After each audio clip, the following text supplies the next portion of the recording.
Hello, Melissa. How are you Hello, doing? Marie. I'm good. How are you today? Good. It's very exciting. I'm so happy to be with you today. I'm excited to be with you as well. Awesome. Would you like to tell us who you are in a few words? Sure. My name is Melissa Moya. I am a 48-year-old mom of 4 beautiful daughters, and I work for our local fire department.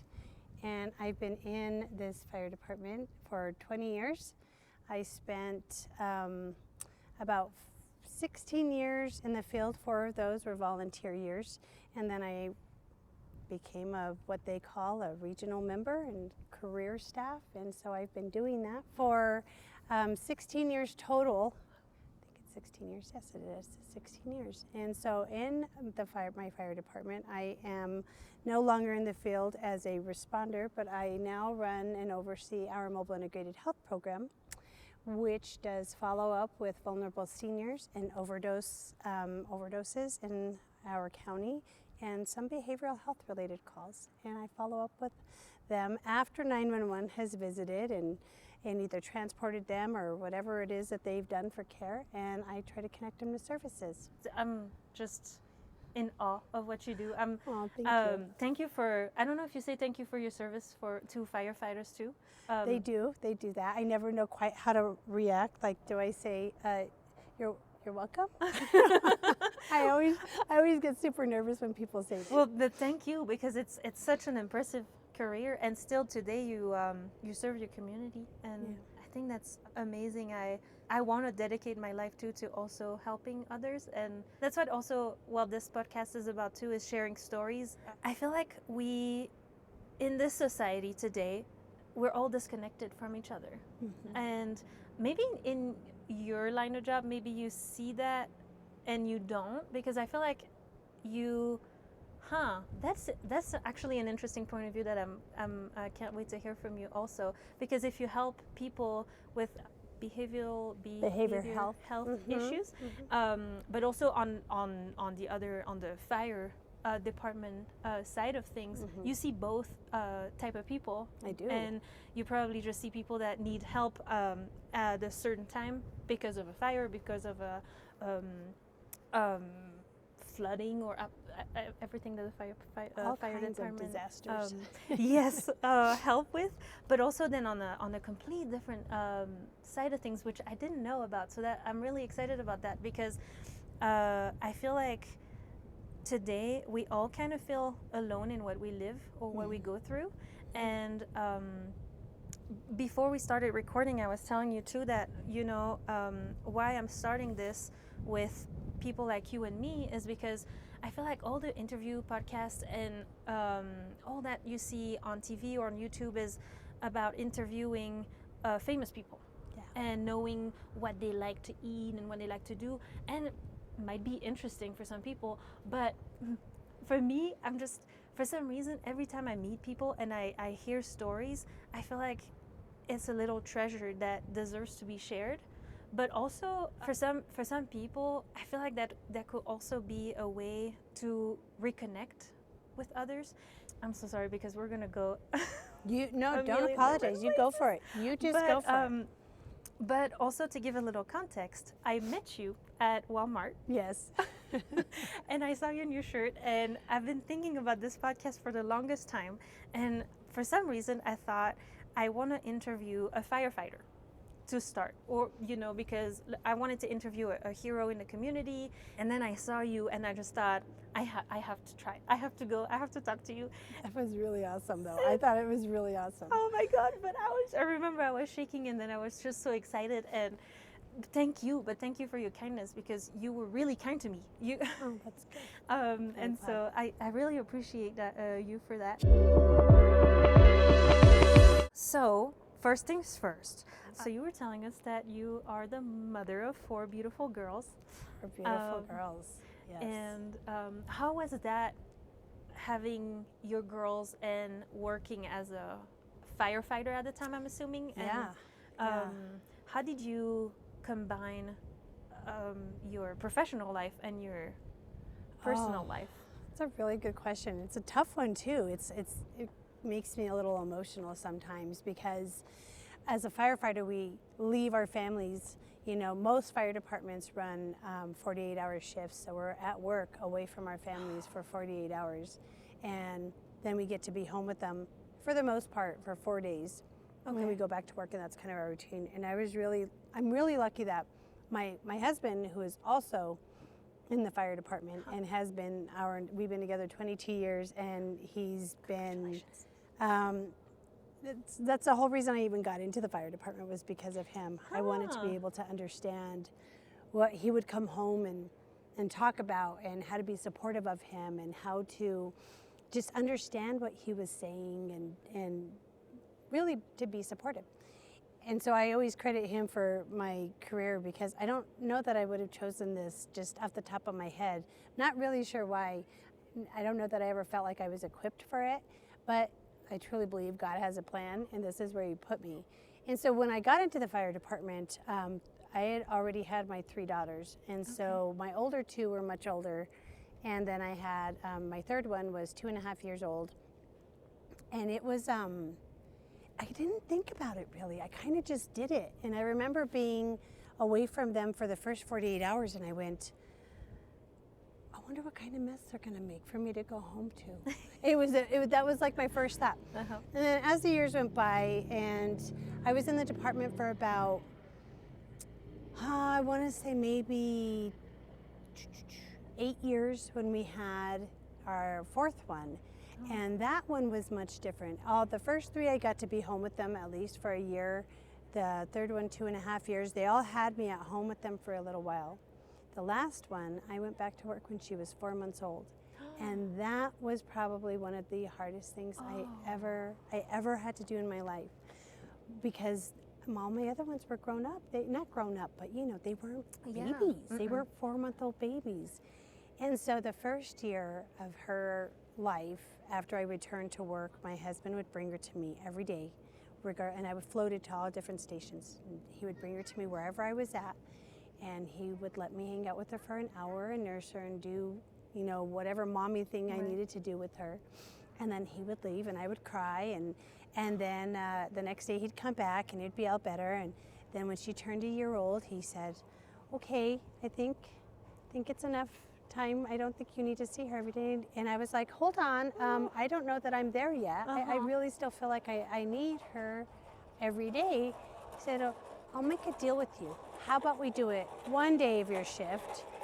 Okay, so we did that. Year 2, 1 day of the shift, he would come and he'd bring her to me. And then by the time she turned 2 years old, he said, "Okay, she's 2. I think you're good." And I said, I don't know if I don't feel like I'm good with that, but 2-year-olds at a fire station, it can be a little challenging. So I said, "Okay, you don't have to bring her to me." So I would FaceTime her, and that's how we dealt with it. But I was really blessed to have a really great crew. I was the only female there, and they were all very supportive. They all had wives, and one of my partners, actually, his wife was pregnant at the same time I was pregnant, and his sister-in-law was pregnant at the same time, and so he was really great. And I felt bad. I felt a little bad. He came to work, had to deal with a pregnant woman, went home, had to deal with 2 pregnant women. It was quite funny. And I stayed in the field until I was almost 5 months pregnant, which was probably should not have stayed in the field that long, but I was very stubborn. And I earned my spot. I'm going to stay here, stick it out as long as I can. But my department and my crew made it really easy. They really did. I feel like that in any job that you do, I feel like that's crucial when you have understanding. Yeah. Because, for example, see, for me, I just had a son that you met, Jean-Pierre, and he's 1 now. But when I was pregnant, I actually was the mail carrier. Your mail carrier, funny enough. My mail carrier. Yeah. And so I actually worked until 3 weeks before having him. Oh my goodness. Oh wow. Because as a contractor for USPS, I don't have paid time off, or it's my contract. You don't get any of the benefits. No, whatever happens, you have to have the service needs to be delivered. So I just worked as long as I could, and then I had a sub, we call them. Like I had a lady that would that worked for me for the last 3 weeks, and then she worked my first month of postpartum, and then I had to come back my because gosh. she couldn't. So he was a month old when you went back to work. Yes. Oh. 6 days a week, and at that point I had one more month to work full time, and then I was losing the contract. So I could rebid on the contract, or I could let it go, and I chose to let it go because I couldn't do it. Right. 6 days a week anymore. But with my experience, Yes. when we needed money because my husband has a full-time job, but we still have bills to pay. So even though I would love to be a This world is not set up for single incomes anymore. No. As as much as I wanted to be a stay-at-home mom, I had to keep working, and so I was subbing myself then for that route and for other routes as well. But the thing is, sometimes my husband had to work in town, so he has a hybrid schedule. So he works part-time in town, part-time at home. Wow. But some days I had to go work, and he still had to go to town. So I was taking my son with me because, I mean, it was just like 2 hours, maybe 3, in the post office sorting the mail, and then it was on the route, and he was just behind me in the car, which was perfectly fine because at the time he was sleeping most of the time, of it. So it wasn't an issue, except that one day the big boss came to the post office, and of course she just came right when I came back from the route. And so I came in with the stroller and all, and I had to change my son on the on that station of mine, and this and that, and she didn't talk to me though. But see, sometimes I don't know how you feel, because it seems that in your at least in your with your crew it wasn't the case, but sometimes I feel like women are the hardest between themselves, because that lady, she didn't even talk to me. She didn't even I didn't see her look at me, and I tried to wave, and usually when I'm with my son, everybody's really kind to me, or or forthcoming, or coming to see how he's doing, what's his name, how old is he, la la la, and nothing. And I was just thinking, all right, well, I didn't know that she was the big boss at the time either. And so I'm doing my thing, and I'm finishing everything, and then I leave. And then it's I think it's 2 days later that actually Jay called me, and he was like, well, Marie, do you know who was there when you came in? and I told him no, and he said, well, that was the big boss, and you cannot come with your son anymore. Because it's not the place for a baby, which it is not this. It's not the right place for a baby either. But again, like, I don't feel like this world sets up women to be successful when it comes to having babies. Like, you're supposed to be a mom, a wife, and still work. Yes. But there's not really the support system to truly support that. No, and that's very frustrating, because you're right. I feel like we're asking so much of us, and to be good wives, to be housekeepers. Yes, to be in charge of the house, to educate the kids, and still make money, and I'm really lucky because, well, also he's just now behind the camera, but I don't have a demanding husband in that sort. Yeah. If he could pay for everything and for me not to have to work, he would love that. And he would do that. And he would, and that's what we're trying to work towards. But at the end of the day, we need the extra income. And especially, I feel like nowadays, I mean, I feel like that's I don't know, how do you define that type of talk anymore, but it's not like I'm complaining or anything, but inflation and everything that's happening right now, I feel like they're setting our generation to fail, because we were lucky enough, we bought a house 2 years ago, almost 2 years and a half, and it was right when the interest rates started to go high, and we got in at the beginning of that spike, but right now, I don't even know how people can afford. I don't know how they're doing it either. I really don't. And you bring up a really good point. Like, I don't know how young people, like my girl's age, my oldest is 31, your same age, and she and her husband have been in their house for a long time, and it's a beautiful home and a great neighborhood, but if they were to try to get into that same neighborhood now, and he, you know, she's able to stay home and take care of my grandson, and he is able to provide for them, but it's still a struggle, and he's got a great job, and it's still a struggle.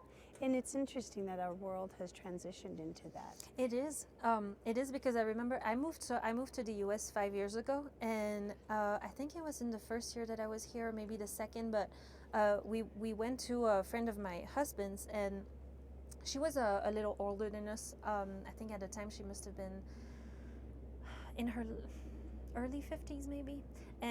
So they still have, I'm assuming, but a house in the Northeast Heights and this and that. And they were telling us that they bought that house, I believe, maybe 15 years ago for $100,000. Yeah, yeah, yeah. And you're looking at it going, what? Yeah.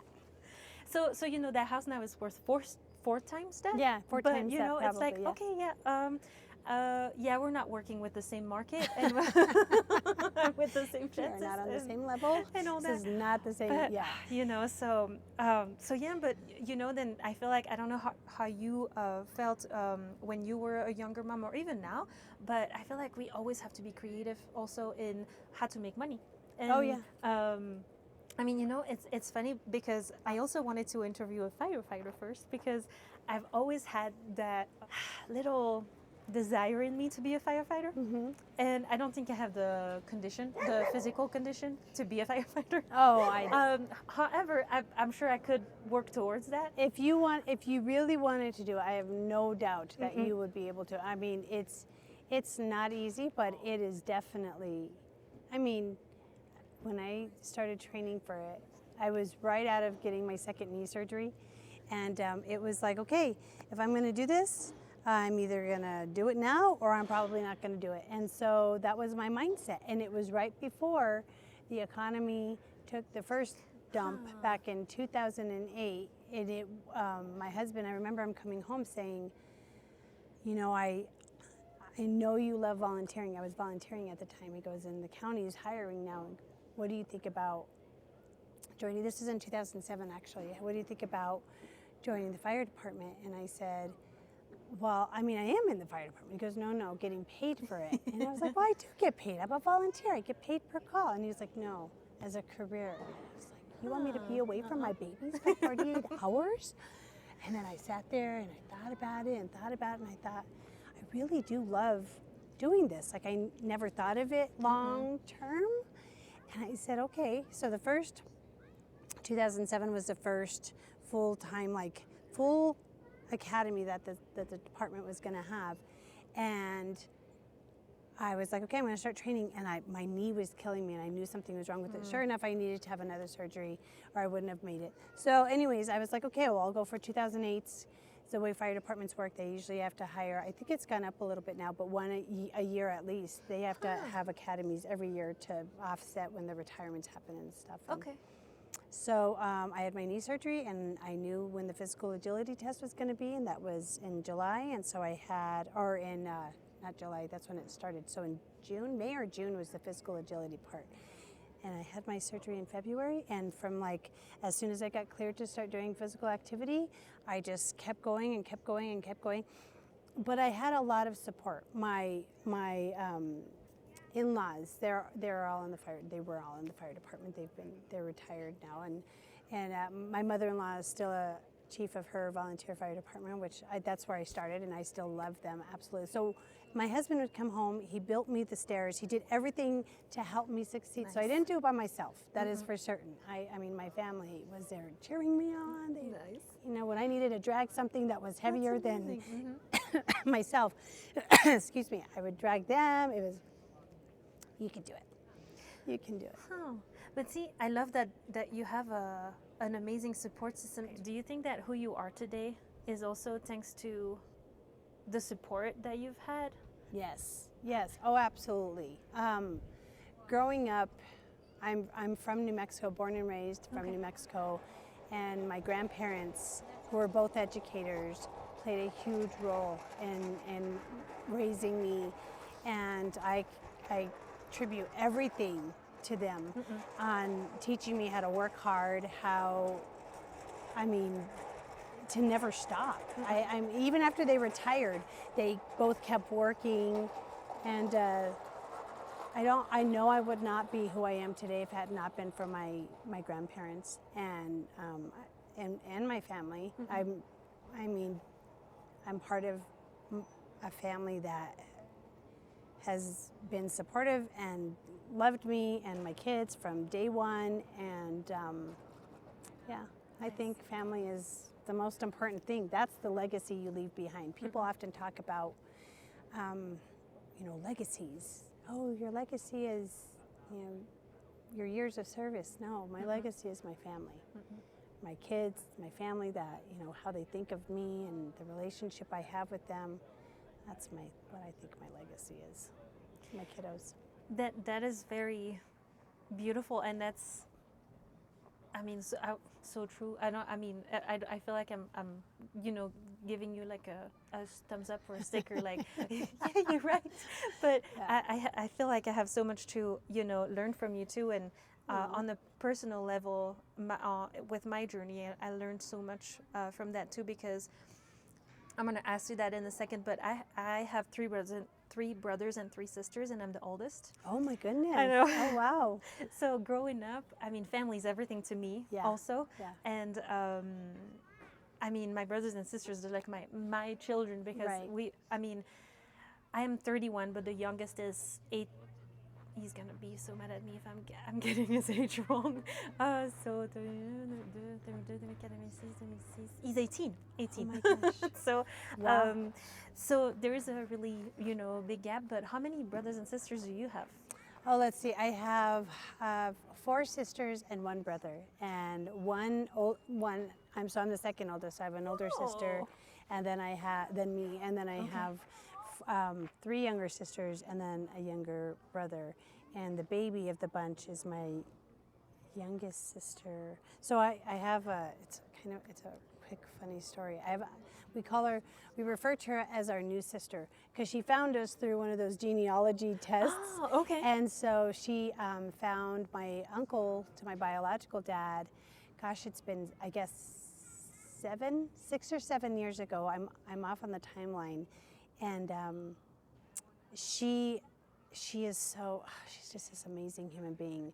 I can't believe I lived like this life without knowing her and having her in my life. And I do think siblings have a lot to do with growing up, and sometimes they teach you how to be tough, and it's like your first form of bullying, right? Or your siblings. Yes. Sometimes. But my oldest sister and my new sister, they are amongst my best friends. I mean, I cannot imagine doing life without them. They're just, my new sister lives in Florida. She's not local, but my oldest sister's here, and we talk pretty much every single day, and she is what I always say, my God-given best friend. I can't imagine life without her. So siblings have a huge part. I mean, they do. They do. They really do. I feel like also, it's funny because growing up, I mean, well, for me, I mean, it's a little complicated, but I have 2 real sisters, even though I don't like to say that. But yes, no, I know what you mean. Yes. It's like, so it was me and my 2 sisters. Then my parents were together, but not married. They separated. Then my dad met my stepmother and married her, and they had 3 kids. And then my mom had 1 son with my stepfather. And the thing is, you never know what really happens in a family.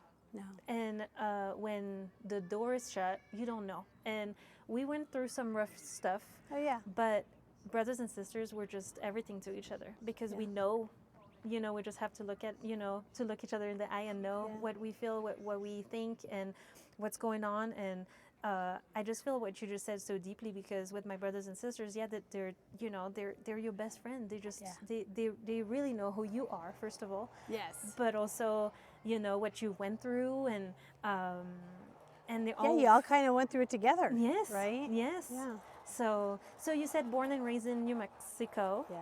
So are your parents still around? So let's see. So my biological dad was not in my life until I met him when I was 30.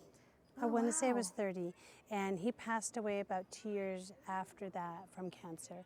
But I got to meet him, and I got to know him, and we would write each other letters because he didn't live locally.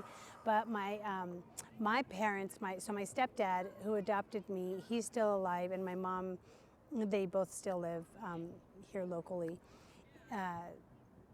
But we're estranged, strangely enough. It's a, like you said, family dynamics. There's always I'm something sorry behind about the that, doors. first of all. First Well, and thank foremost, you. because I appreciate that. I've made peace with it, and I love them, and I pray for them every single day.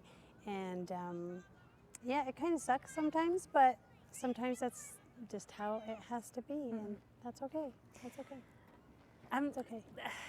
it's so weird because see, and I'm a crybaby, so No. I'm gonna be emotional, and Oh, if it's you okay, cry, then but I'll cry, because I'm an emotion. I'm a what is it called? Like oh, and a let's just say sympathetic a crier. I'm a there we go. sympathetic crier. Oh yeah, Yes. me too. That's good, yes, but I think see that and there's no taboo also on this YouTube channel. So Yeah. if I have no problem also talking about that. I respect what everybody believes. I don't believe in a God. I do believe in energies and the universe, and more that I feel like we were meant to meet. Yes. And Oh my gosh. I do believe in. I am a God-fearing woman and Christian. I don't like religion, but I do have the love and respect for our Lord and Savior. But I will not ever preach religion to somebody. Welcome back. We had to change location. We might have to change again, but then we probably will record another time the the end of the episode if we have to. But I think we stopped recording talking about religion. Yes. And so I think in a nutshell, I was telling you I don't believe in a God. At least that's not how I call it. I call it more like the universe or law of attraction. However, I do respect, people's belief. And as long as nobody tries to make me change my own beliefs, I feel like that's... In French, we have an expression that says, La liberté des uns s'arrête là où l'autre commence. That means my freedom stops where yours starts, and vice versa. So, I'm partisan of, don't force other people to I agree believe with other you things 100% what they on want that. to. We can have a conversation. Yes. And that's what I love. I love to talk about religion or even other topics or politics, because I feel like if you talk with people that don't have the same beliefs as you, that's how you grow in your own beliefs. Yes. But I don't like when you're forced into something else. And Well, you have to show up with... I find that the more times you show up with no expectations of humans, specifically humans, the less likely you are to offend somebody. If you don't have expectations. Like, I had zero expectations coming in today. I thought this will be fun. Yes. I don't think I'm that interesting of a person, and but that's my... I will disagree with you. That's my opinion. I don't know. I've never quite thought about myself in that way. But when you asked me, I was like, really, in all honesty, the reason I agreed to it is because I thought, she's trying to start something I think sounds really cool, and if I can help in any way to help her, then heck yeah. Thank you for I think that. that's really cool. I think it's so important for women to be supportive of each other. You live in a society where women are often put, what's the term, like bad against each other? I don't know if that's the term or not, where they have to be in constant competition. Competition, yes. And I don't feel that way. I've never felt that way. And we don't have a lot of women in the fire department. And I'll hear it every now and then, like, I didn't have support when I was coming through the academy. Why should I be supportive? And I think, well, why not? Right. I will fix your crown before I fix my own crown. And I would hope that you would fix my crown and not let me walk around looking like a fool. And I think that's how, but not just women in general. I don't like seeing people fail. I like to see people succeed in life, and whatever that looks like for them. You know what? I feel the same way, because that's always what I try to do too, is just push people up, because I feel like there's so many people that are anchors. That's maybe like bad to say, but at the same time, these past few years I've been trying to only surround myself with people that would push me up, because because that's who I am, and that's who I Yeah. want to keep being, Yeah. and that's who I try to be for everyone around me, and that's I try not to have expectations of people, and but at the same time, it's um, I'm hoping to attract what, how can I say that?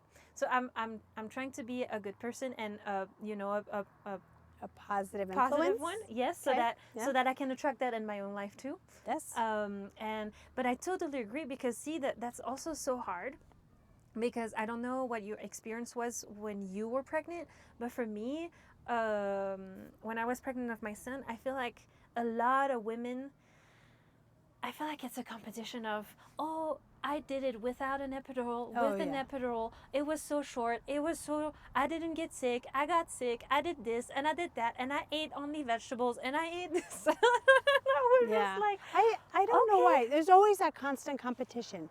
I don't know why. I don't know I don't why, know as a why. society, we feel like that we even have to compete with each other. Whatever worked for you, if it worked for you, then, you know, Then, that's right? amazing. Good for Amazing. you. Yes, Like yes. whatever, don't have that. I don't think it's fair to put, like you said, put your beliefs on somebody else. That is true. You That know? is true. Or I feel like, but see, I feel like also as I'm growing older, I'm changing my point of view on certain things. And growing up, for me, everything was either black or white. It was Yeah. good or bad. There's really no in between. And I had really strong beliefs. And that's why also I identify with you a lot, because what you were telling me, it's a different story. It's different. But for me, my mom passed away not too long ago, Oh, honey, I'm and so sorry. I wasn't talking to her, Oh, and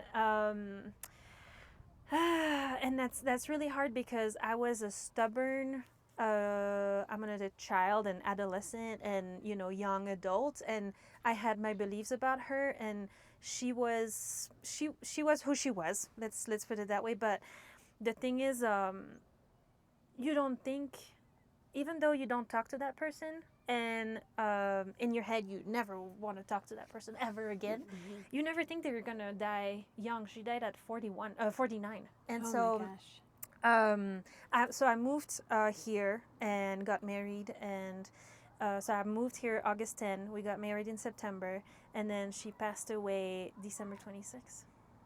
Oh my gosh, right after Christmas. And then it was all of a sudden, it's really strange, because all of a sudden it was almost like I was blind and then I saw. It's like all of a sudden you change your perspective on everything, and it's like, wait a second, you take a step back and you see your whole life before that date differently, and you take just another perspective, a step back, and you realize that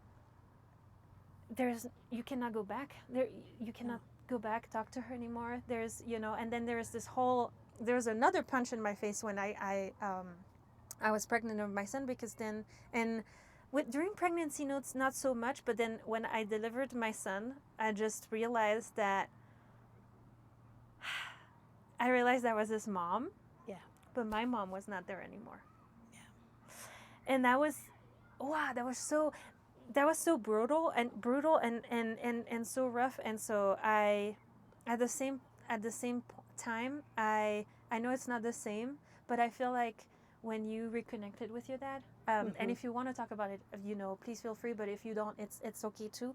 But the 2 years you had with him, I cannot imagine how you must have felt after that. But maybe not, because maybe it's a completely also different story, different point of view.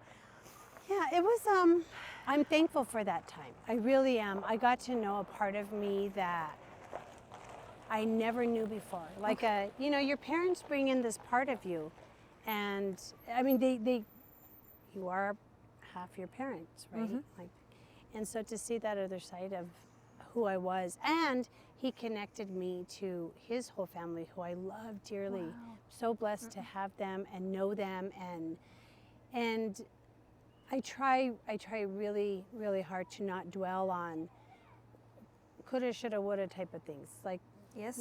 I truly believe God has a path for me and a path for everybody, whatever that is. It's not my place to dictate anybody's path, and that's hard as a parent, right? It's extremely. I feel like that's the hardest part about being a parent, is you give your absolute all to the raising and this being, and they have your whole heart. Like even at, I have 4. They each have. I always say, like, they each have a chamber of my heart. Like the 4 of them together make up my entire heart. And That's a beautiful image. when one, like, doesn't, what you have in vision as parents, we have this vision in our head of what our children are going to be when they grow up, right? And when they don't fit that, one of the big, and it happened, I think, with my oldest. I think she was really the one that, she was my first baby, and she was such an easy baby. Gosh, she was so easy. And she grew up and she moved away, and she had like this whole other life that I never envisioned for her, and it was really hard. And we battled a couple of years when she was like in her early 20s, and probably until she became a mom. And then all of a sudden it was like something in her clicked, and she had this new appreciation for me. And then for me, it was like, I need to respect her and her beliefs, even though they may not be my beliefs and I may not understand her, but I love her and I respect her. And whether it's not about me, it's about her. This is her life. This is her child, her marriage, her whatever. Letting that go of what my vision, my expectation of it was really freeing. And we talk multiple times a day. My grandson and I FaceTime multiple times a day. It's so funny. Like, he'll even tell me, bye, like he's done FaceTiming me, and he'll like hang up on me. It's hilarious. But I had to really learn that while I might have this vision of what she's going to be, or, growing up, they have to be their own people. And as long as they're good people, I think, that's the best you can do as a parent. That's the best you can do. Thank you for sharing that perspective, because see, again, like as a daughter, because I mean, I'm a mom too now. Yeah. But my son is 1, so I don't, as much as I can envision your perspective, I'm really not there yet. Not yet. But right. I'm still the daughter to my parents. Right. And see, for the longest time, I mean, my dad always pushed us. He was always pushing us to be or do whatever we wanted to be or do. And my godfather lives in Texas, and he's Belgian too, but he lives in Texas. That's so interesting. Yeah, his story's pretty funny too. But long story short, when I was 18, I went to visit him for a month, and when I came here, I was just like, this is where I want to be. This is where I want to live, south of the U.S. I just loved Texas, but I knew I wanted to live in the U.S. And so since I was 18, I told my dad, not every day, but pretty often, that I was going to live in the U.S. eventually. And he was always like, oh, yeah, yeah. Sure, do your thing. But then when I told him I was actually moving, it was a different story. But see, I also took it so hard because, for me, I was just like, well, what a hypocrite. He always told me to, do what I wanted. And now that I really found my way, and that, the love of my life and this and that, all of a sudden. And, to also, John, what you were saying earlier about your parents is for the first years that I was here, my dad stopped talking to me. And so my mom passed.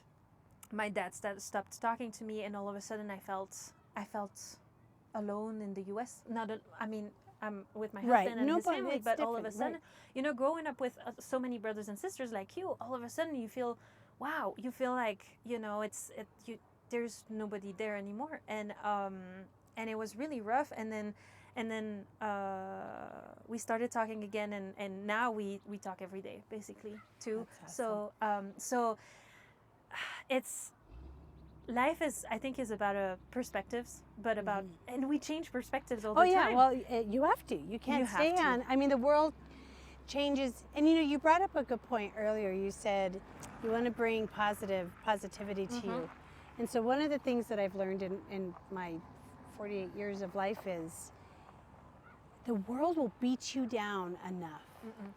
We don't need to do it to each other. Right. We don't need to do it to each other. The world is going to do it for us. Society, social media, politics, religion, I mean, any of it. Why are we so divided? Why are we against each other. We're so weak when we're against each other. That's true. That's We're so true. weak. And also, man, I feel like that resonates so much with me too, because at the same time, there's little things in life. For example, like we were just said, I saw you at Walmart. I would never have thought that we were so similar, first of all. But then that you went through so much too. And we tend to forget that too, because, you know, especially when people get like start road rage, or, you know, they're behind someone, even in line at the store, or, you know, we always want to do everything fast. And I started to do something late, like a couple weeks ago. I started to respect the speed limit on the freeway. Oh my gosh. And you know what? Oh, my stress is so much lower. I feel so much better. It is like, it's funny that you brought that up. Yesterday I was rushing home, and this person in front of me was like not going, and there was a break in like traffic coming, and I like threw my hands up. I was like, what the heck? And I was so angry, and then I looked down, and their license plate, and they were a disabled veteran, and I was like, oh, what did I do? Why did I just get upset over something so stupid and trivial? And I ended up not like following this person all the way home, but we were going in the same direction. The poor thing probably thought I was stalking them, whoever it was, and I felt really bad. But I almost wanted to like just pull up and say like, I'm so sorry. Right. I'm so sorry. I acted like such a fool just now. You did nothing wrong. That was my own whatever, my own crap, you know, and I chose not to do that because I thought, what if they really think I'm like stalking them or something, you know, and whatever. So I just gave them space on the road as we were like following each other home, and went the speed limit, and I thought, wow, that was really dumb. Why did I get mad for such a trivial, like insignificant, you know, thing? Yes. And then you don't even, you know, gain time, and that's the worst part. But see, I'm still like that a little, because I think it was last week or the week before, we went to the store, and I get to the parking lot, and that person was like unloading their groceries, but they were almost done, and they were in one of the parking spots that were closer to the door. So I was just like, it's okay, I'm just gonna wait that they're done. But oh no, they were blocking a free spot right next to them with the cart, and it was an older lady. But I was just like, come on, you can just put your cart like on the other side of your car so that I can park. And my husband was like, really, Marie, like, it's okay, like let them be. And I was just like, all right. But I was getting impatient, and then she eventually moved her cart, and we were able to park. We got out, we got our stroller out, our son, and the lady was so nice. She came to me, she was like, thank you so much for your patience. That's so kind of you. And in my head, I was laughing because I was like, "Oh yeah, no problem." But I knew in your head, you were like super upset I was like, over it. "Oh my God, I was not patient at all." But you know, but then that person was so kind, and I was like, I should not react this way.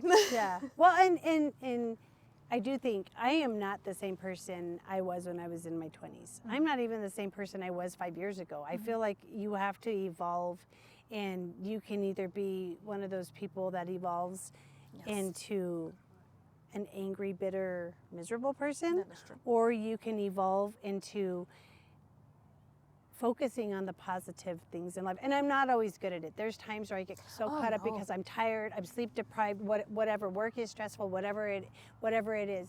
And then I'll meet somebody like you, or I'll meet one of my, my clients that I get referred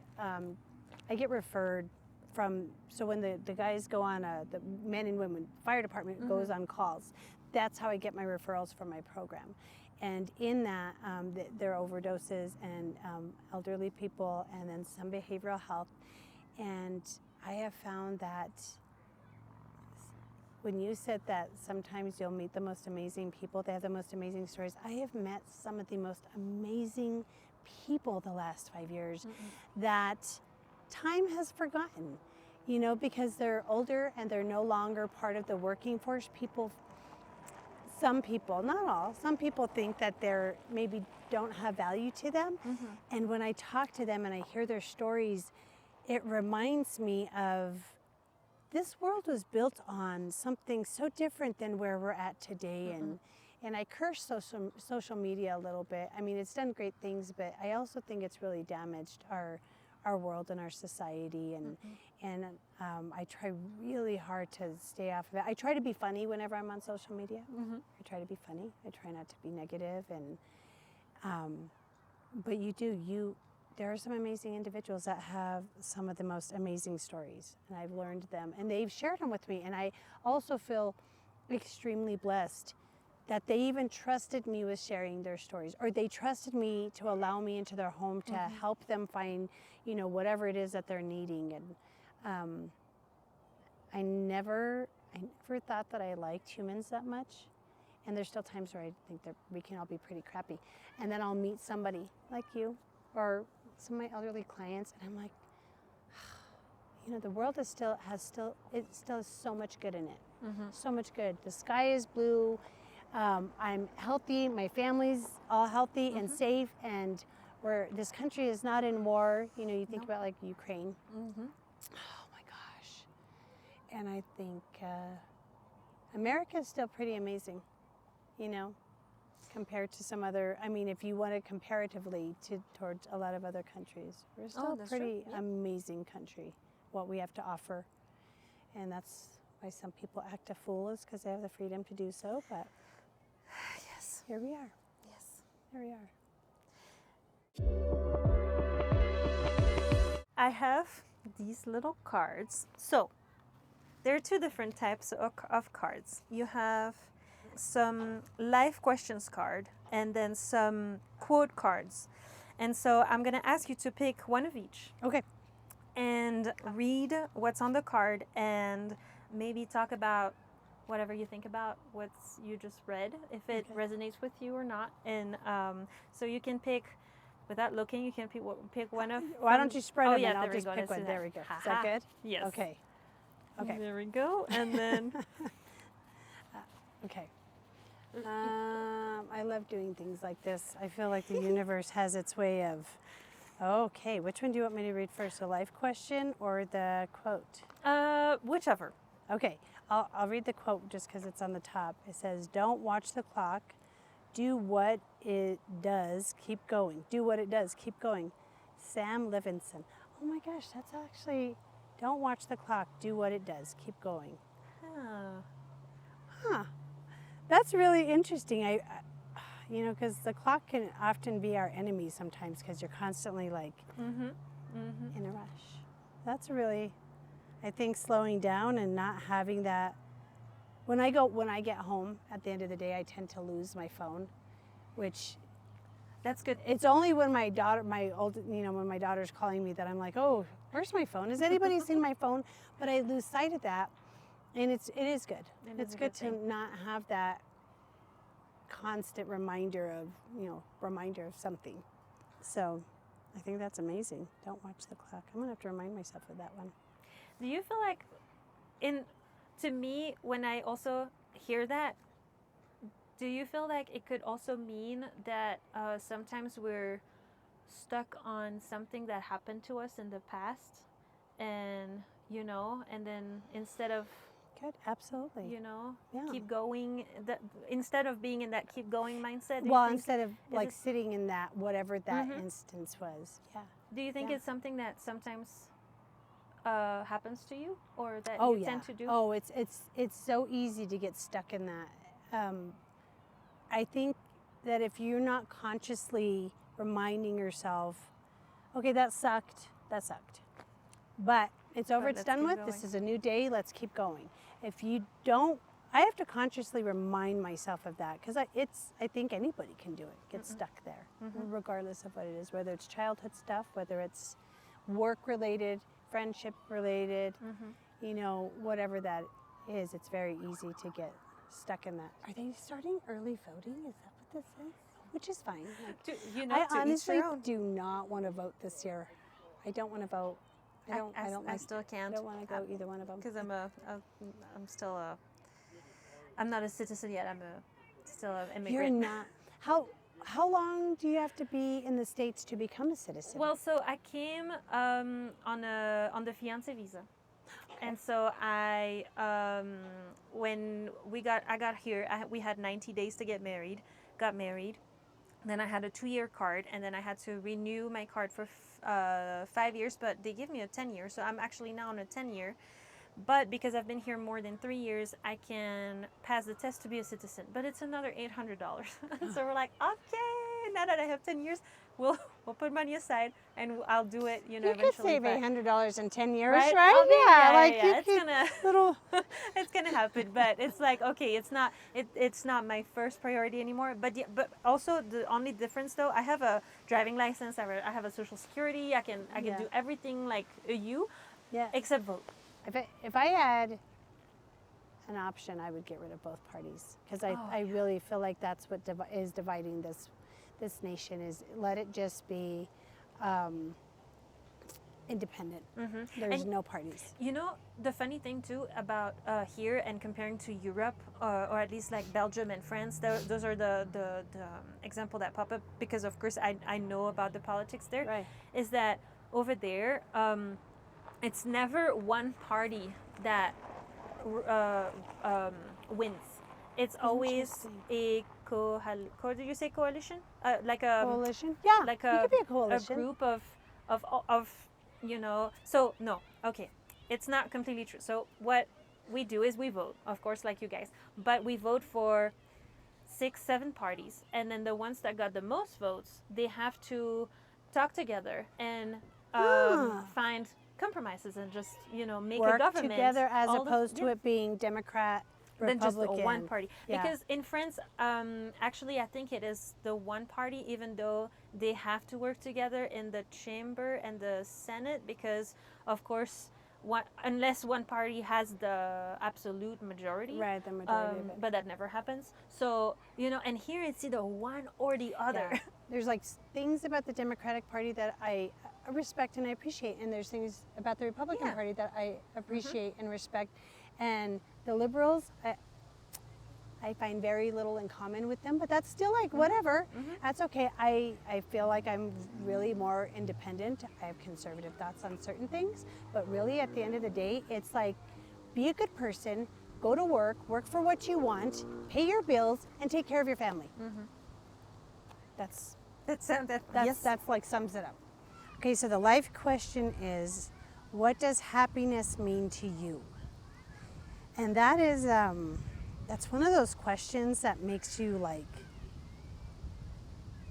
you have to stop. I don't have to stop and think about what makes me happy, but it makes me go like, oh, that's what makes me happy.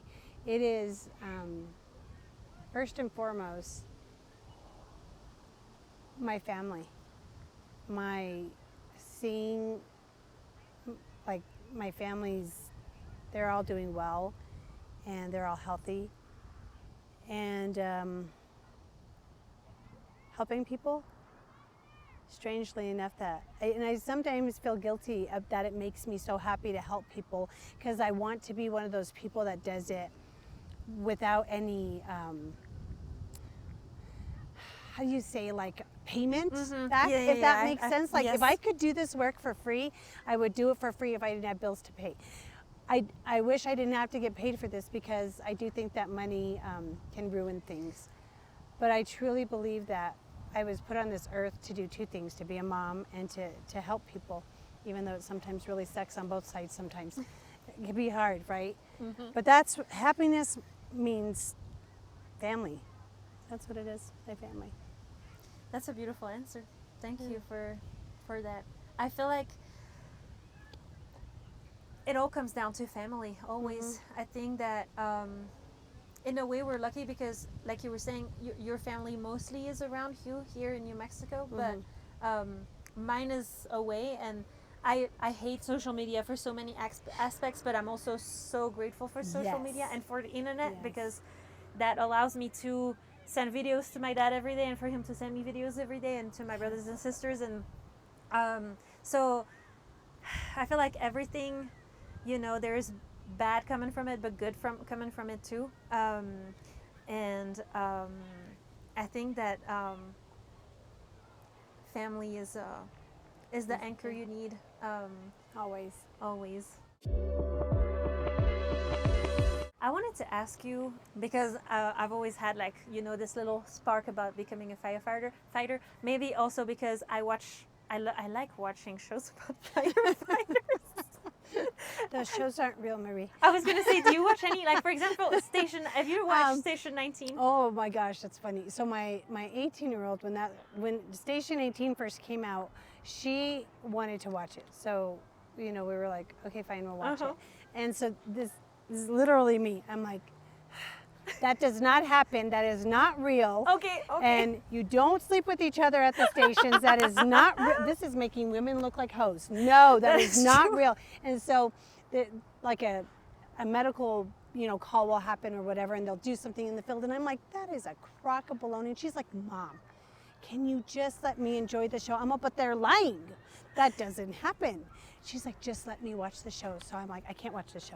This is such baloney. It's not how it happens. Okay. Not every single call is dramatic Right, yes. Okay. and fire and looking really cool, because I can guarantee you on majority of fires I've ever been on, I do not look cool at all. And that's okay. That's not what we're there for. So no, I don't watch any of those because they drive me nuts. I do like the medical shows though. Like there was the one, I think they canceled it, but it was called not The Intern, The Good Doctor? No. No, not The Good Doctor. It was the other one. Did you ever watch Gilmore Girls? Yeah, no. No, it had that guy in it. Why can't I remember the name of it? The attendee? No. Oh, I don't know. Huh. To be honest, I do watch Grey's Anatomy, that's probably the only one. I loved Grey's Anatomy, but I haven't watched it probably in about 4 or 5 seasons. Once they killed off McDreamy, I was like, well, there it goes. I can't watch it anymore. Okay, yeah. So, well, at first I was like that, and then I learned that he was actually not the nicest guy on set, and so I was like, okay, I can watch again. Okay. So I do enjoy the medical shows, which I still critique them sometimes, but I'm not a doctor, so it's fine. I only know a little bit. Yes, right. I'm like, I'm not a doctor, so I don't know everything on that part. But see, it made me think of you because, in Station 19, at some point, they develop a program they call Crisis One, and it's about, behavioral health and people with mental disorders and that need, more help than what an emergency room can offer. Yes. Yeah. Or because they say that usually for those calls, it's usually the police that actually get sent out for someone that's like yelling on the parking lot or in their house. Or and so I found that very interesting because, of course, it's a show and I have no idea if it's, something exists. And then, it does actually. And then you're telling me that's what you do. So I was like, oh my God. Not on that level. So there are like Santa Fe City has a alternate response unit is what they call it, and so that's a lot of what they do. And then Santa Fe County actually has a mobile crisis team that goes out, and it is very effective. Okay. I truly believe that police have a very important role in the community, and they need to be seen as the protectors, the rule enforcers. It's good for them to have the education on how to appropriately handle mental health calls. But I don't necessarily think that it's their job to, their job is to serve and protect. And as a number, that is what their job is. And I don't know that it shouldn't be put on them to be counselors or therapists in the field, but to have that extra bit of knowledge of this person may not be having a psychotic break. They might be having, whatever. But it's good training. Training needs to change, and we're learning new things about mental health every day, different ways to approach it. But those across this country, that is becoming more common practice, is to have mobile crisis teams and alternate response units. And my program, the Mobile Integrated Health, which is more generalized. It's not one thing or the other. And our biggest goal right now is just to connect people to resources, because there's such a gap, especially in rural America, rural New Mexico I'll speak to because that's where we live. There's such a gap.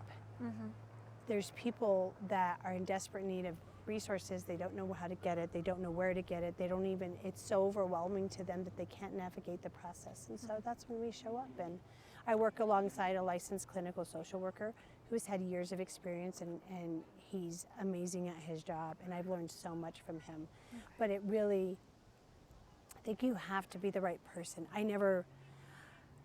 There's still times where I don't think I'm the right person. Like, Okay. I really don't think that I'm being successful here. And then I'll get somebody who I am successful with, and I'm like, okay, that's all I have to keep my focus on, is if there's one win, that's a win.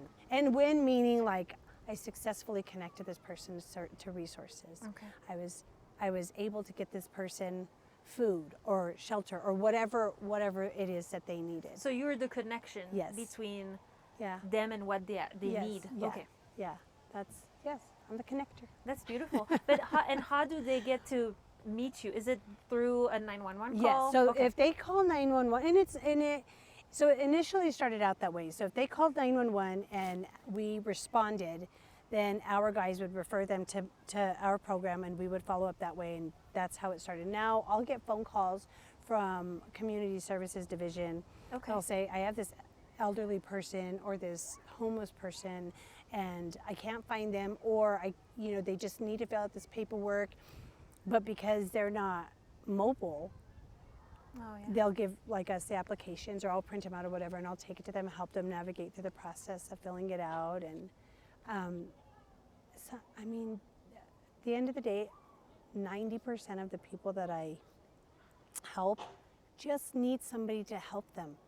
Even if it's just, so on this piece of paper you want to write, whatever this is right there, and they'll go, okay, well, this doesn't seem so bad. Thank you for showing me this, because when I went online and it said I had to do all of this online, or the doctor's office told me to go to my patient portal, but I don't have a computer.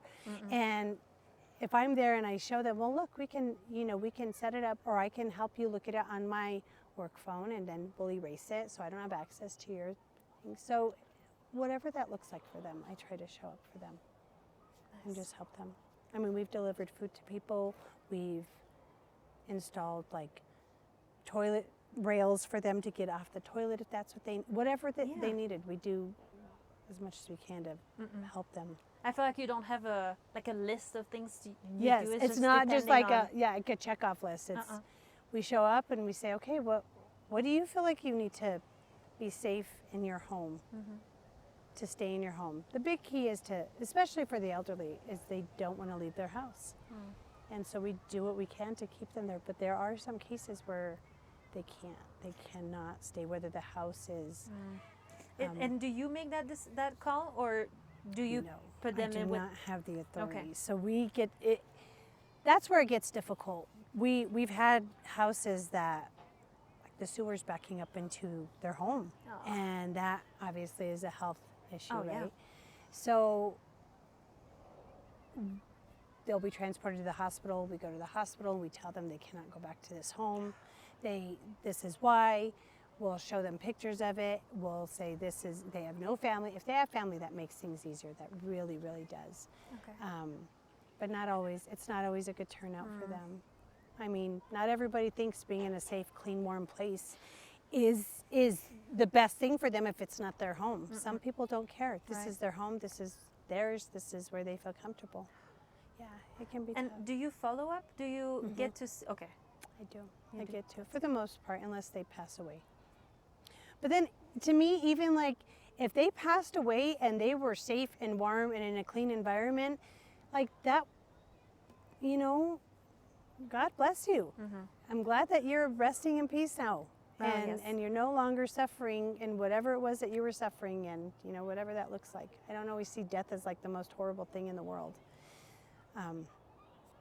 Especially if they've lived a long life. They've lived a long, good life. You lived your life. Good for you.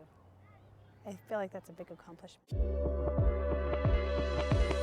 When you look back at, first of all, what were you doing before? Because you said you were 28 when you joined officially as a career employee. But then before, you said you were a volunteer. I was a volunteer. What was I doing prior to that? Yes. Oh gosh, I had so many different jobs. I never had a career. This was my very first career. I was a bartender. I worked at a hotel.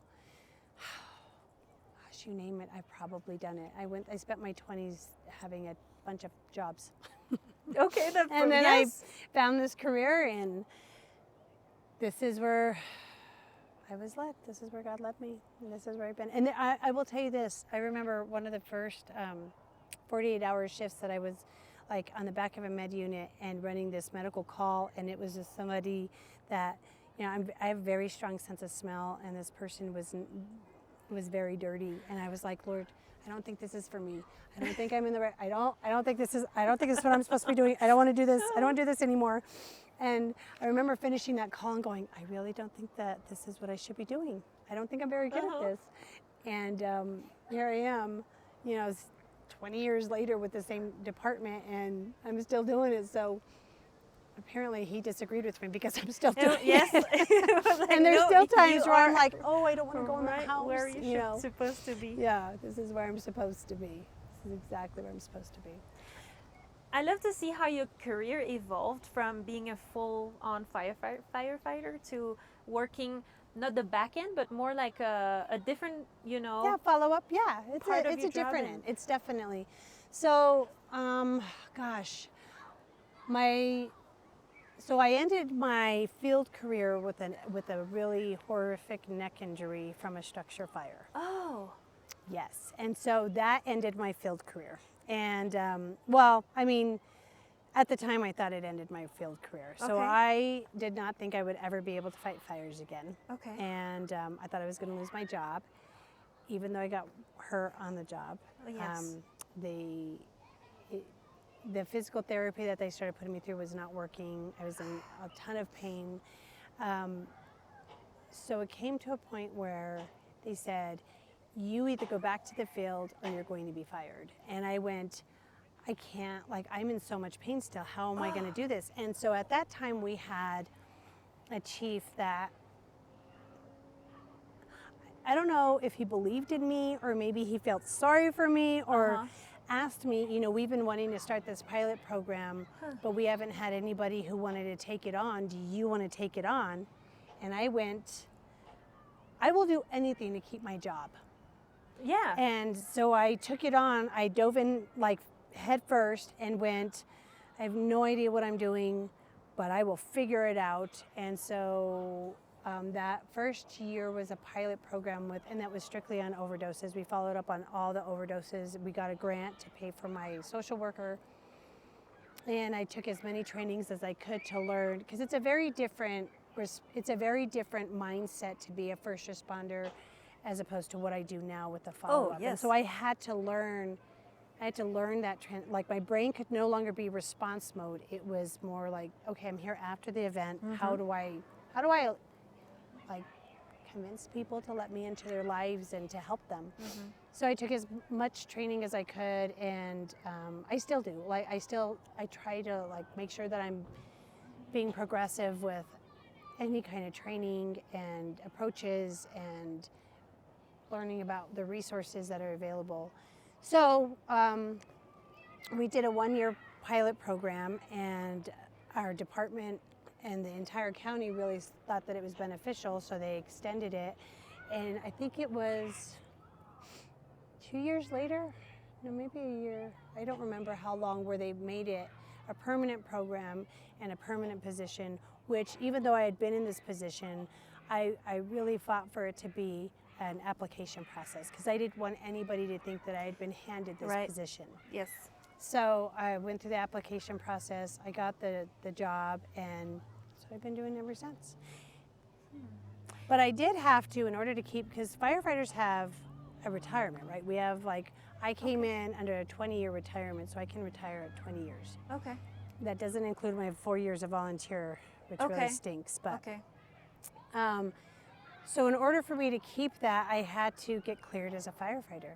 And so after like coming through this whole injury, and I was like, okay, I want to be able to go back to the field if they don't want me in this position. And so I had to get myself back in shape, had to do tons of physical therapy and learn how to adapt to this injury that will never leave me, and for me to still do my job. And so I was cleared, and they allowed me to continue with this program and still be a firefighter. Not that I have the desire to fight fires anymore like I did when I was in my early 30s. 48's not a fun. It's not a fun time anymore. Well, you don't look like it's not a Well, fun time, thank to be you. honest. Thank you. I But appreciate that. when you said at first that it was about overdoses and I'm curious about that because for me, and I mean, I know nothing about all that. To me, if someone overdosed, they die. They Question mark. can. They Oh, can. but okay, so you don't necessarily die from an overdose. No. And that's when you come in. That's Okay. when. So that's when. If when we started this program in 2019, naloxone or Narcan is a medication that people say it's a reversal. I don't like calling it a reversal. It's more of a, it knocks the, and it only works on opiates. Okay. So it knocks the opiates off of the brain receptors, so they're no longer overdosing in an event. So some people will see it as a reversal. Okay. So when in 2019, Narcan was very limited and was not readily available, and pharmacies were charging an obscene amount of money for it. And so our program started with giving as much Narcan away, and so every single overdose that would occur that we would find or would be that, and we would read all of the reports and find these overdoses. We would follow up. We'd go to their houses, knock on the door, ask them if they were interested in free Narcan and training on how to use it, and if so, were they also interested in treatment? Some said yes, and then we would connect them into like treatment, which meant rehab. Some said no, thank you for the Narcan, and we said okay, here's our card if you change your mind. And we got a few callbacks, and since then, Narcan the county has been saturated with Narcan, so it's everywhere now. Okay. So overdose deaths still occur, but they're not as common as they were. Oh. You know, and then COVID happened. Yeah. And then COVID, like the year 2020 was such an obscene year. 911 calls went down because everybody's scared to go to the hospital. We were all on lockdown, so people were not using like they were before. And then, you know, COVID passed, 2021 came along, fentanyl made its way into the state, and we saw our very first overdose, April of 2021. I'll never forget it. It was this young girl, and most beautiful young girl, and it just ripped my heart out to see that, and that we couldn't get to her fast enough. And it was not our responsibility to respond to her in our role. And but fentanyl was so destructive. It's still so destructive. Oh yeah. Okay. So since then, it's tapered off a little bit. It's still very prevalent. But I have a whole new understanding about what addiction is. And a lot of it, 90% of it stems from trauma, whether it's like a physical trauma, an emotional trauma. It all stems with that. Do you feel like then in response, I feel like what the state is doing right now by making it free to go see a therapist, do you think that's a good, do you see on a, how do you say that, like on the field, do you see that having a good impact? Or I've not seen it yet. Okay. I don't know. I know New Mexico struggles with having enough providers. And so, but I think that healthcare needs to be reformed, most definitely. And I do think that that's where it starts with. You can't expect somebody to recover from their addiction without understanding why they have an addiction in the first place. So I think if they're able to find enough providers to provide that, I think that would be amazing. It would be very interesting to see what the outcome of that is, and I'm excited to see that. And see, that's so interesting because for me, like from my personal experience, I want to say with my mom, she used to do a lot of things, drink, smoke, probably do other stuff. But the thing is, for the longest time, being younger, I had judged her so much for her doing that. But then you grew up and you see things differently, and you take a step back, and you know she went through so much in her life, including losing one of her. She also comes from a big family, and I believe she was their youngest sister. She died from cancer, and my grandparents had her in the living room and die in the middle of the family, which, you know, maybe is a good thing, maybe is not, but at the same time it traumatized all my mom and my uncles and aunts. And so, you know, after that, I mean, she met my dad, which my dad was the love of her life, and then they separated when I was 6. But see, now I realize that when my parents separated, my mom was 29, my dad was 31, and he left my mom for a 23-year old. And they had three daughters. And so, you know, when I was 29 and I was already married and we didn't have children yet, but I was like, oh my God, we kind of have the same age difference ish. And I was like, if we had 3 daughters right now and you would leave me for a 23-year-old, oh my God. Oh yeah. And that's when, you know, that was the first time that I got confronted with that, when I was like, maybe I would have started drinking. Maybe I would have turned to other things, you know. Right. And knowing what I know now, I wish she was alive to be able to talk to her, you know, and tell her, okay, I get it now. I'm not saying that it was all okay, but I know. But you get it. Yes. And so that's why I resonate a lot with what you say, because I want to be able to help too. Growing up, I mean, a couple years ago, my dad created an association in Brussels to help homeless people. Oh, wow. And we helped, which was amazing. At the same time, it was a little rough on my family because the house became the association. Yeah. So everything was association. So it was a little rough, but it was also amazing to be able to help people. And so we were collecting all week. We were collecting clothes and water and cans and fruits. And then the Friday came and we would go to the train station and give whatever we had collected. And also we would make food and we would distribute food. And that was just insane, because you know what you said earlier about people would accept your help and people would not. So at the time, I mean, I've always been good with paperwork.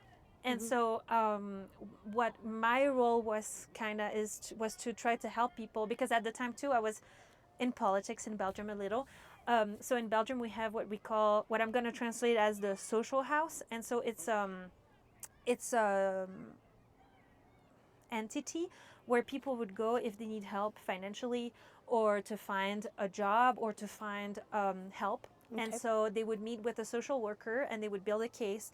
And that case, depending on what the social worker would say they need, money or furniture or all kinds of stuff, would go towards a council, which I was part of as a politic, and we would review the cases and then talk about if we agree with the help that we would give, or if we would give less or more, or different help. And so because I was in that circle, what I liked to do when we were going to the train station is to talk to people and try to find them the right help. And try to see, and that's why I just love this, because I connect so much with what you're saying. But so many people would not want help. And that's the hard part. It's so hard. To go and go with the purest heart. And people would because you know, we were like, it's okay, because they were telling us, you know, we don't want to get out of the street because we have so much debt, and right now we don't owe anything to nobody. Yeah. And that was so hard to hear. Oh yeah, you go like, what do you mean you don't want help? It can be. It can be very defeating too. You can feel very defeated when you've worked so hard to help somebody and they're just like, nope. I know. And so throughout all all those people that were there, we got one person out of the street, which is still one person. It's hard to see it as like a win, but it is. It is. Right? It is. And we got that person an apartment, and he was back into the system, and he found a job, and and that was amazing. But see, we wanted to kind of showcase him, because we were like, you can do it too. Oh yes. And that was so frustrating that at the end of the day, you would go home and sleep in your own warm, comfortable bed, and knowing that And you're all those being safe. people You're were safe, yeah. out there, and Yeah. that was hard.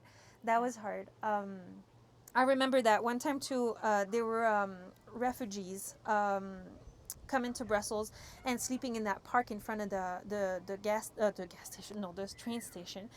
And there was this family with younger children, and my dad came back with the whole family home.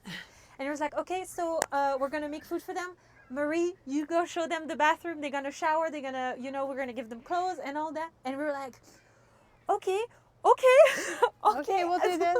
And That's so, impressive, though. That's everybody was amazing. just moving and running and all that. And so I will never forget that little girl. She came to me and to my bedroom, because after she showered, I told her mom, you go shower, I'll take care of her. And so we, I helped her. I mean, I have 3 brothers, 3 sisters, so I Yes. know how to get a little kid ready. Yeah. So I was like, it's okay. And so she saw that pair of sunglasses in my bedroom, and she was like, oh, those are so pretty.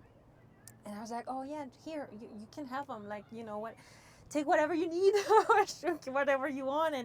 And then, but then at the end of the night, we couldn't have them sleep in our house because we just didn't have the space. Right. And so we had to drive them back to their tent, and that was so hard. That was so hard. But my dad was telling us too, we help the best we can, but the rest is not up to us. Then the government needs to jump in, and there needs to be more. But we, at least we give them a little, Dignity. Yes. Yes, you give them dignity. And that, I feel like, from what I hear from you, that's what you do too. I try very hard to. I try to never show up and say, this is what you have to do. I always try to respect their autonomy, and if they choose to refuse it, it's heartbreaking and heart-wrenching. And those are the days that I come home and go, I don't want to do this anymore. Mm-hmm. It's so hard. It's so hard. But until, the good Lord changes my path, or it's retirement time, or whatever, this is where I'm meant to be. Mm-hmm. And I've had a few wins. They're not my wins. They're their own wins. But I don't want any credit for it. It just makes me feel good, mm-hmm. knowing that I helped you get there, and that you're no longer where you were, whatever that looks like for them. So. That's nice the way you say it, because I feel like a lot of people take credit for things when you empower people when you say that. When you say that it's not your win, so. But theirs. That's the whole point of it. I want them to see how important they are. I had one of my very first elderly clients. She's my favorite story that I love to tell. In 1 year, she had called 911 41 times, and she had been transported about half of those in 1 year. And so they referred her to me, and I started, I introduced myself, and she was so hesitant at first, so hesitant. She was 90, and she was addicted to pain pills because the doctor, mm-hmm. she had broken a leg, and so they gave her these pain pills, and they never monitored her. They never checked up on her to see how she was doing. And so one of the horrible things with pain medication is your brain no longer has the capacity to handle pain, because it's not been dealing with the pain for so long. Pain is there for a reason. Doctors are not involved in her care whatsoever. So I show up, and she was super resistant, very private, didn't want to really tell me anything. And finally, after about 6 months of me visiting her and building a rapport, wow. and I had to be stern with her. I had to tell her, these are no good for you. And the reason you're having so many other health issues is because of this. And it's been 3 years, and she is 93, and she's not on any pain medication. In fact, she's on very few medications now. After she stopped taking the pain medication, a lot of her ailments went away. And I think she has had a couple of fall calls where she's had to call 911 just to pick her up, because she's elderly and she's mm-hmm. in a wheelchair. But she has not been to the ER in over 2 years. And to me, that's the greatest accomplishment of my career.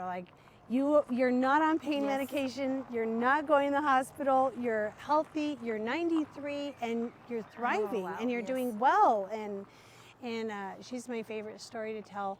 And it took a lot of work. I finally, after 3 years, finally was able to get her to accept a home health care aide to help her come in and take showers, because she wouldn't take showers. She would only take sponge baths. I can't imagine how many years she went without a shower. She's finally taking showers. Like, to me, it's like, oh my gosh, this is amazing. So I look at her and I'm like, you know what? If this is the best that I get to do in my life, I'll take it. Because she's 93 and she's amazing. Yeah. It's such a great, I'm so thrilled to be a part of it. And she'll always say, oh, it's because of you. And I'm like, I did nothing. No, you did I the showed work, up. And you know, I don't want to say badgering you, but I convinced you, and like, you trusted me enough. You did all the hard work. You're the one who did all this work. I just supported you. And she's like, but I couldn't have done it without you. I don't know if that's true or not, but this is where you're at. I think that's true. I think you deserve credit too. But well, thank you for that. I appreciate that. Yes. Just seeing her doing so well is like all that I need. All that I need. On another level, I wish I could do that. I feel like without having the right title, it's difficult to be able to pop in people's life to help them. And the fire department has definitely, I don't know that I could have been this successful in just like a social, and I'm not a social worker. I'm an EMT, well, what they consider an AEMT, and I'm a certified community health worker, which I got in this program. I felt like that was the best suited other role to add on top of the firefighter certifications that we have to carry in EMTs, but being a community health worker has really helped to help me understand how to meet people where they're at and not have expectations and not show up with my own agenda. That's also the biggest thing.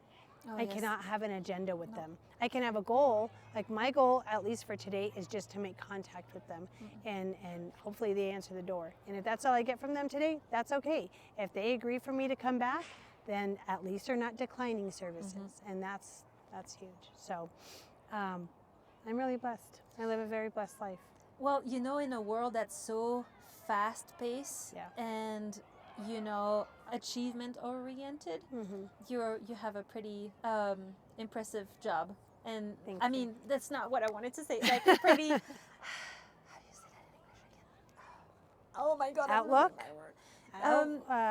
Vision? No, probably like a job that a lot of people would want to do, you know, because you take the time with people, and I think that that's really blessed. I am very blessed. I'm very blessed to be able to do this. I really am. So I'm doing this little notebook so that every guest can ask a question to the next guest without knowing who they're gonna be. Oh my gosh, that's really cool. I love that. So if I know on the spot it's probably hard to think about, but okay, I stole it from the card, but I truly think that is like such an amazing question. Perfect. What is happiness to you? Because thank you. It's so different for everybody. Thank you so much, Marie. No, I'm gonna help you clean you. up before that storm is coming. Yes. Thank you for accepting my gosh, too. of course.